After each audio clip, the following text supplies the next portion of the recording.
নমস্কার, কেমন আছেন সবাই? সৌভাগ্য প্রাপ্তি চ্যানেলে আপনাদের সকলকে আরও একবার অনেক অনেক স্বাগত। আজ আবারও চলেছি নতুন আরেকটি ভিডিও নিয়ে, যেখানে আমি আপনাদেরকে জানাবো বহু প্রচেষ্টা করেও কি অর্থাভাবকে দূর করতে পারছেন না, একটা সহজ উপায় যেটির মাধ্যমে কিন্তু অর্থাভাব দূর করতে পারবেন। তাই ভিডিওটি সম্পূর্ণ দেখার অনুরোধ রইল, কারণ এই ভিডিওর মাধ্যমেই আমি আপনাদেরকে জানাবো কি সেই উপায়। তার আগে অবশ্যই বলে রাখি বন্ধুরা, আমার চ্যানেলটিকে লাইক করবেন, ভালো লাগলে বন্ধুদের সাথে শেয়ার করবেন।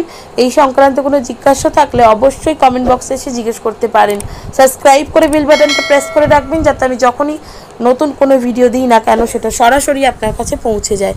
তো চলুন বন্ধুরা, ভিডিওটা শুরু করি। বহু প্রচেষ্টা সত্ত্বেও যদি অর্থাভাব লেগেই থাকে, তাহলে যে কোনো মাসের শুক্লপক্ষের প্রথম বৃহস্পতিবার পুজো করুন। ওই সময় বৃহস্পতি ও লক্ষ্মী দেবীর ধ্যান করে ললাটে জাফরানের তিলক লাগান। এর ফলে আয়ের নতুন উৎসের সন্ধান পাবেন এবং আর্থিক পরিস্থিতির উন্নতি হবে। পুজোতে বসার সময় সামান্য একটি দুধে জাফরান ভিজিয়ে রেখে দেবেন, যাতে বৃহস্পতিদেব এবং মা লক্ষ্মীর ধ্যান করার পরে সেই জাফরান ভেজানো দুধটি আপনারা ললাটের তিলক হিসাবে ধারণ করতে পারেন। উপায়টি করে দেখুন বন্ধুরা।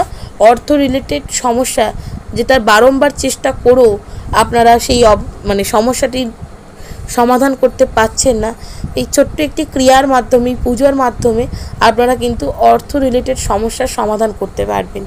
তো কেমন লাগলো বন্ধুরা আমার এই ভিডিওটা? অবশ্যই আমাকে কমেন্ট করে জানাবেন। সুস্থ থাকবেন, ভালো থাকবেন। দেখা হবে নতুন আরেকটি ভিডিওতে।